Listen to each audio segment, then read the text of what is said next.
राजेश कुमार। आज हम बात करेंगे डॉक्टर आदेश कुमार गोयल जी से। नमस्कार डॉक्टर साहब। नमस्कार सर। डॉक्टर साहब एक इलेक्ट्रोहोम्योपैथिक डॉक्टर हैं और हम स्पेशली बात करेंगे हार्ट डिजीज़ के ऊपर।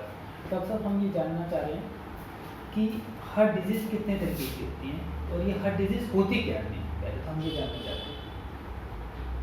सर हार्ट डिजीज़ आप इसको थोड़ा सा अलग तरीके से समझिए तो आपको पता चलेगा। पहली बात तो मैं एक छोटी सी कंफ्यूजन दूर करना चाहूँगा कि लोगों में एक मिथ है कि हार्ट डिजीज़ क्योर नहीं हो सकती। तो मैं ये बताना चाहूँगा कि हार्ट डिजीज़ आराम से क्योर हो सकती है और इसमें किसी तरह की कोई प्रॉब्लम नहीं है। फर्स्ट थिंग जो सबसे मेजर प्रॉब्लम आती है पैल्पिटेशंस, कि भाई हार्ट में धड़कन बढ़ गई है। तो भाई अब हार्ट की धड़कन बढ़ना क्या है, हमें सबसे पहले ये समझना पड़ेगा, क्योंकि हार्ट की प्रॉब्लम कई तरीके से आती है। अब देखिए बहुत सारे लोग आपको मिलेंगे कि उनके शोल्डर्स में पेन रहते हैं, तो वो कहीं ना कहीं उसका कारण होता है इन्फ्लामेशन। अब इन्फ्लामेशन कहाँ से आ रही है ये ट्रीटमेंट का विषय है। अगर आप इसको डायग्नोस करके ट्रीट करते हैं तो वो आराम से सही हो सकता है। तो जैसे अब मैं आपको एक छोटी सी चीज़ समझा रहा हूँ, बता रहा हूँ कि हार्ट में इन्फ्लामेशन बढ़ने से हार्ट या तो थोड़ा सा सिकुड़ जाएगा या थोड़ा सा फैल जाएगा। यहीं से प्रॉब्लम स्टार्ट होनी शुरू हो जाती है। जैसे कि सबसे पहले पैल्पिटेशंस ज़्यादा हुई क्योंकि हार्ट फैल गया है, तो अब उसको काम ज़्यादा करना पड़ रहा है। अब काम ज़्यादा करना पड़ रहा है तो अगर हम यहाँ पर पेशेंट की सिर्फ इन्फ्लामेशंस को, हार्ट की पेरिकार्डियम की इन्फ्लामेशन को अगर सिर्फ कम कर दें तो पेशेंट आराम से क्योर हो जाएगा, सही हो जाएगा। फिर सेकंड थिंग आती है जो मेजर आजकल प्रॉब्लम्स आती है कि भाई ब्लॉकेज की, हार्ट ब्लॉकेज की। तो हार्ट ब्लॉकेज में 3 कारण मेजर होते हैं। नंबर 1 हार्ट की इन्फ्लामेशन, नंबर 2 लीवर की इन्फ्लामेशन, नंबर 3 कि हमारा ब्लड बहुत अच्छे से साफ नहीं हो रहा है।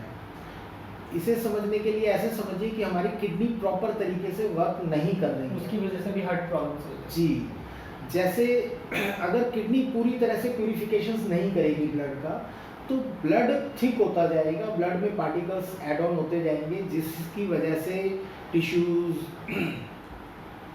पैरासाइट, कुछ भी, हर चीज़ बॉडी में ब्लड के अंदर इकट्ठा होती जा रही है। ठीक है, वो कैंसिलेशन भी हो सकता है, कुछ भी हो सकता है।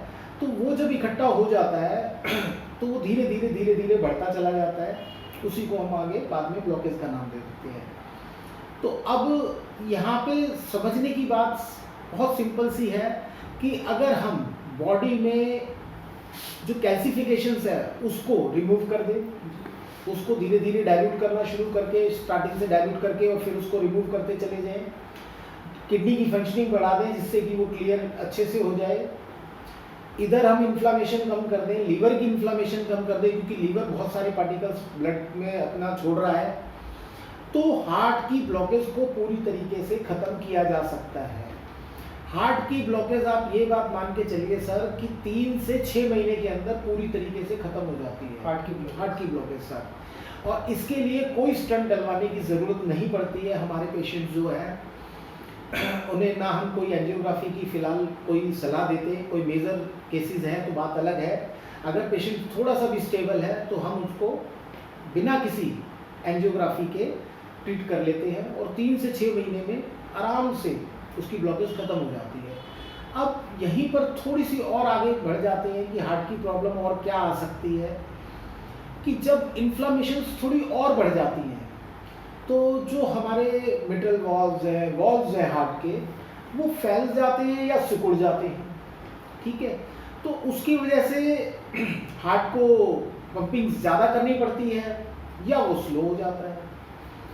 तो ओवरऑल अगर आप मान के चलेंगे तो कहीं ना कहीं इसका मेन कारण जो है वो हार्ट की इन्फ्लामेशन ही है।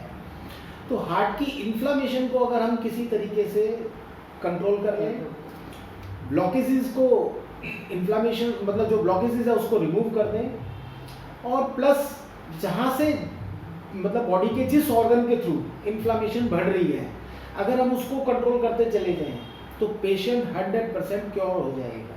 जैसे अब कार्डियोमायोपैथी होती है, उसमें हार्ट कम काम कर रहा होता है, उसका कहीं ना कहीं न्यूरो सिस्टम थोड़ा सा डिस्टर्ब हो जाता है, जिसकी वजह से हार्ट कम काम करता है। तो एलोपैथी ट्रीटमेंट्स में हम उसके लिए जो ट्रीटमेंट दिया जाता है, पेस मेकर यूज़ किया जाता है।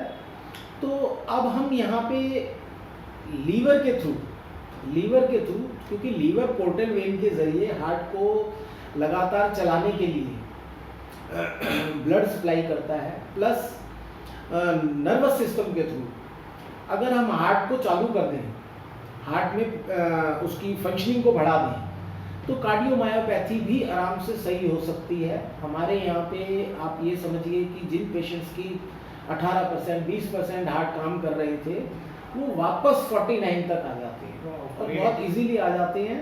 उसमें थोड़ा सा समय जरूर लगता है, 1.5 साल का, मगर वो पूरी तरीके से सही हो जाता है। जी सर। और हार्ट की मैं एक जो मिथ बना हुआ है फिर बोलना चाहूँगा कि हार्ट पूरी तरीके से क्योर हो सकता है अगर पेशेंट थोड़ा सा भी स्टेबल है, तो ये चीज़ है। इन केस बल्कि एक चीज़ और बताना चाहूँगा कि सपोज हार्ट की 2 नसें 100% ब्लॉक हैं और एक जो आर्टरी है वो अगर 70-80% तक भी ब्लॉकेज है, तो उसको भी केस को संभाला जा सकता है और उसको भी ठीक किया जा सकता है इलेक्ट्रोहोमोपैथी की दवाइयों के जरिए ही। क्योंकि नॉर्मल डॉक्टर साहब हमने ये सुना है कि जो बाकी पैथियों में है, हार्ट को इस तरह का ट्रीटमेंट नहीं दिया जा सकता। अधिकतर तो हॉस्पिटल में स्टेंट ही डाल दिया जाता है ब्लॉकेज के टाइम पे पेशेंट को। सर जैसे मैंने आपको बताया कि कहीं ना कहीं ये इन्फ्लामेशंस की डिजीज़ है। अब यहाँ पे एक छोटी सी दिक्कत क्या आती है कि जो हम और थेरेपीज में देखते हैं, तो जैसे ही वो मेडिकेशन स्टार्ट होता है तो वहाँ पे इन्फ्लामेशन और बढ़नी स्टार्ट हो जाती है। तो नतीजा ये होता है कि वहाँ पे प्रॉब्लम घटने की बजाय और बढ़नी शुरू हो जाती है। स्टंट डला ठीक है, वो एक टेम्परेरी ट्रीटमेंट है, पेशेंट को भाई कुछ देर के लिए या कुछ समय के लिए आराम मिल जाता है, मगर फ्यूचर में उसको और स्टंट की ज़रूरत पड़ेगी क्योंकि उसकी ब्लॉकेज ख़त्म नहीं हो रही है। वहाँ पे सिर्फ एक नस को थोड़ा ब्रॉड कर दिया गया है, आर्टरी को ब्रॉड कर दिया गया है, जिसकी वजह से पेशेंट को अच्छा लग रहा है, मगर वो ट्रीटमेंट नहीं है। मगर जो हम बात कर रहे हैं इलेक्ट्रोहोमोपैथी की दवाइयों में इतना गुण है, इतनी बात है कि ये ब्लॉकेज को ही ख़त्म कर देती है। और जब ब्लॉकेज ही ख़त्म हो जाएगी तो सर आपका दिल नया हो गया। डॉक्टर साहब हम एक बात जानना चाहेंगे कि इलेक्ट्रोहोमोपैथी में ये ब्लॉकेज को किस तरह रिमूव करते हैं या हार्ट का इन्फ्लेमेशन कम कैसे करते हैं? सर देखिए, आपने सुना होगा कि इलेक्ट्रोहोमोपैथी एक 5th सिस्टम है जी, जो मैटीजी के द्वारा शुरू हुई थी ये थेरेपी। तो इसमें हर मेडिसिन हर ऑर्गन के लिए बनी हुई है। तो मैंने जैसे कि आपको बताया कि इन्फ्लामेशन कहाँ से आ रही है, उस ऑर्गन की अगर इन्फ्लामेशन को ख़त्म कर दिया जाए। सेकेंडली, किडनी की फंक्शनिंग को बढ़ाकर ब्लड की प्यूरिफिकेशंस की जाए। थर्ड, जो भी कैल्सिफिकेशंस हुआ है उसको लगातार ब्रेक किया जाए मेडिसिन के जरिए, तो आपकी ब्लॉकेज 100% रिमूव होगी ही होगी। आप ये बात समझिए। इलेक्ट्रोहोमोपैथी में जो हार्ट की प्रॉब्लम्स हैं वो सिर्फ आपके लिए ट्रीट की जाती हैं या बाकी जगहों पे भी ट्रीटमेंट होता है? सर देखिए, सब ट्रीटमेंट दे सकते हैं। अच्छा, इलेक्ट्रोहोमोपैथी में क्योंकि मेडिसिन तो सेम ही है, सिर्फ थोड़ा सा एक पेशेंट को जब हम ट्रीट करते हैं प्रेशर बना रहता है, क्योंकि हार्ट पेशेंट्स जब भी आते हैं सीवियर कंडीशंस में आते हैं, इमरजेंसीज में आते हैं। अब जैसे एक छोटी सी चीज़ है, एक हमने अपनी एक SOS बनाई है कि अगर हार्ट पेशेंट आया उसको हम 30 सेकंड में 5 ड्रॉप दी, तो 12 से 15 बार अंदाज़ा मेडिसिन जाने के बाद हार्ट अटैक तुरंत कंट्रोल हो जाता है। हमारे 100 ऑफ पेशेंट्स हैं, बल्कि उससे भी बहुत ज़्यादा पेशेंट्स हैं जिन्होंने खुद देखा है, यहाँ पे एक्सपीरियंस लिया है कि वो नहीं जा पा रहे हॉस्पिटल्स और वो यहाँ आए हैं, तो विद इन 5 मिनट्स उनका हार्ट मतलब नॉर्मल हो जाता है बिल्कुल। किसी भी तरह का अगर उस टाइम उन्हें अटैक आया हुआ है, अब जैसे हार्ट में पेन आ रहा हुआ है, भाई हाथ में पेन है, वो instantly within 5 to 15 minutes में control angina pain control angina pain control हो जाता है सर, बिल्कुल कंट्रोल हो जाता है। और फिर सबसे अच्छी बात क्या है, जैसे लो बीपी के लिए मेडिसिन नहीं है, हाँ। इसमें लो बीपी भी बड़ी आसानी से कंट्रोल हो जाता है सर, इसमें कहीं कोई प्रॉब्लम की बात नहीं है। क्योंकि जैसे मैंने आपको बताया कि कहीं ना कहीं हार्ट की जैसे फैलाव की वजह से, जो हार्ट में इन्फ्लामेशन की फैलाव हो जाता है, तो किसी ना किसी कारण से हार्ट सुस्त हो गया, तो वहाँ पे आपको तो जैसे पता है कि हमारी आरी मेडिसिन हैं और मेडिसिन हैं जो अगर उनका मेडिकेशन दिया जाए तो पेशेंट को तुरंत। अच्छा डॉक्टर साहब, एक बात क्या है कि एलोपैथी में रेगुलर मेडिसिन चलती है। अगर आपको एक बार हार्ट प्रॉब्लम्स हो गई तो वो आपको रेगुलर खानी है, लाइक सॉर्बिट्रेट या मोनोट्रेट या डिस्प्रिन। तो इलेक्ट्रोहोमोपैथी में भी इसी तरह होता है कि नहीं अगर सर। रेगुलर मेडिसिन खानी है तो आज जिंदगी।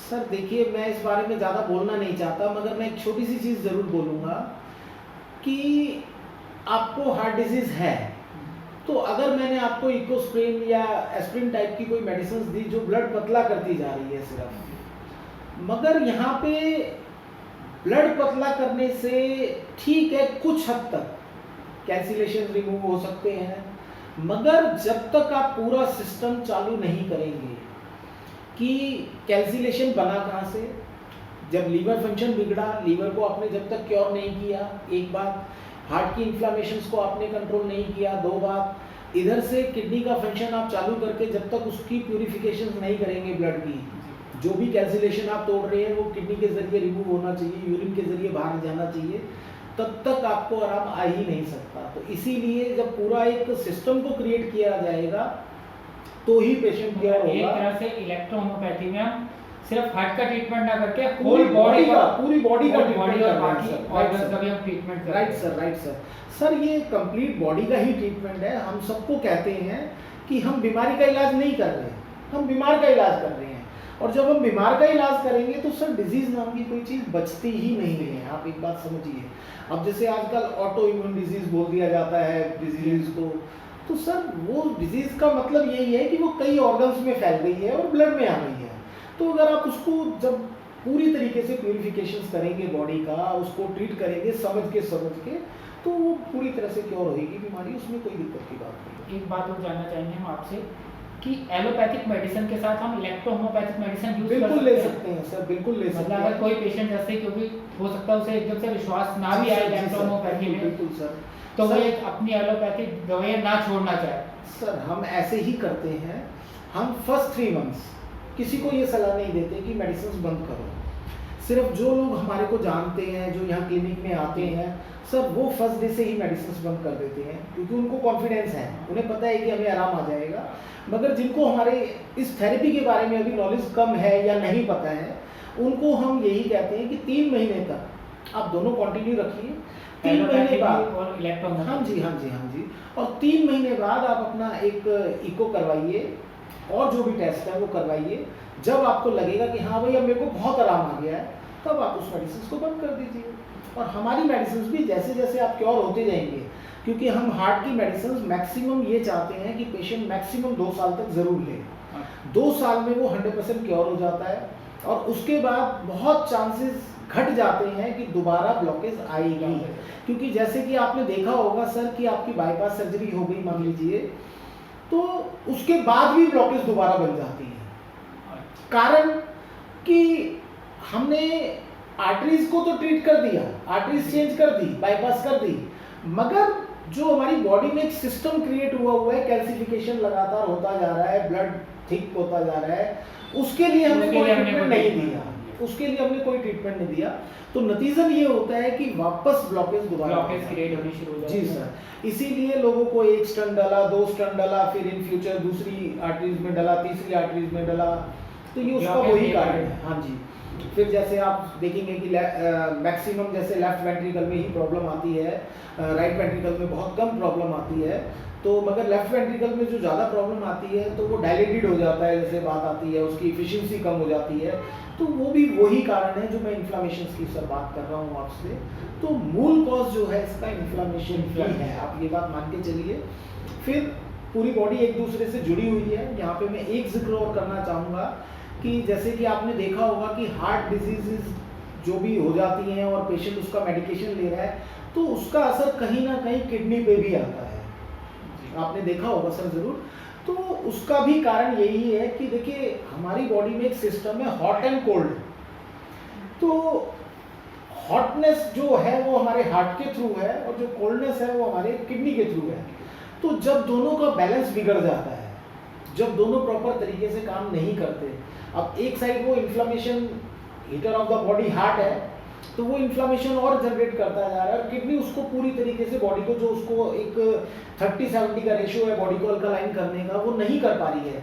तो नतीजन ये होता है कि किडनी पे भी इफेक्ट आना शुरू हो जाता है और किडनी कहीं ना कहीं श्रिंकेज होनी शुरू हो जाती है, क्रिएटिनिन लेवल बढ़नी शुरू हो जाती है, क्योंकि बॉडी में से जो एंटीबॉडीज थे या जो भी वेस्ट थी वो रिमूव हो जानी चाहिए थी, वो नहीं हो पा रही है। नतीजन किडनी भी डैमेज होनी शुरू हो जाती है। तो यहाँ पे जब हम ट्रीटमेंट देते हैं तो सर दोनों बचेंगे। अच्छा, मतलब किडनी का भी चलेगा, मतलब सब पूरी बॉडी के प्यूरिफिकेशन की बात है, बॉडी का प्यूरिफिकेशन हो जाएगा। बिल्कुल बिल्कुल सर, बिल्कुल। अच्छा डॉक्टर साहब, एक बात हम जानना चाहेंगे, अगर किसी को स्टेंट डाला हो वो भी इलेक्ट्रो होम्योपैथी यूज कर सकता है? सर बिल्कुल यूज कर सकता है। देखिए स्टंट कोई मेडिसिन नहीं है, जस्ट लाइक एक स्प्रिंग है छोटा सा, वो डाल दिया गया है और वहाँ पे रास्ते को थोड़ा सा ब्रॉड कर दिया गया है। तो अब बात फिर वही है कि यहाँ पे हम जो ट्रीटमेंट दे रहे हैं वो ब्लॉकेज को खत्म करने के लिए दे रहे हैं। वहाँ पे सिर्फ एक टेम्परेरी ट्रीटमेंट हुआ, मगर ये क्योर करने की बात है कि वहाँ पे उस ब्लॉकेज को बिल्कुल 100% रिमूव कर दिया जाए। तो जैसे जैसे वो रिमूव हो जाएगा तो स्टंट का काम खत्म हो जाता है, या इन फ्यूचर आगे और स्टंट नहीं डलेंगे, और ये अच्छी बात है। डॉक्टर साहब ने हमें दिल से जुड़ी हुई बीमारियों के लिए बहुत अच्छी जानकारी दी और ये बताया कि हम इसे किस तरह इलेक्ट्रो होम्योपैथी में क्योर कर सकते हैं। तो इसके लिए डॉक्टर साहब का बहुत बहुत धन्यवाद। नमस्कार डॉक्टर। नमस्कार।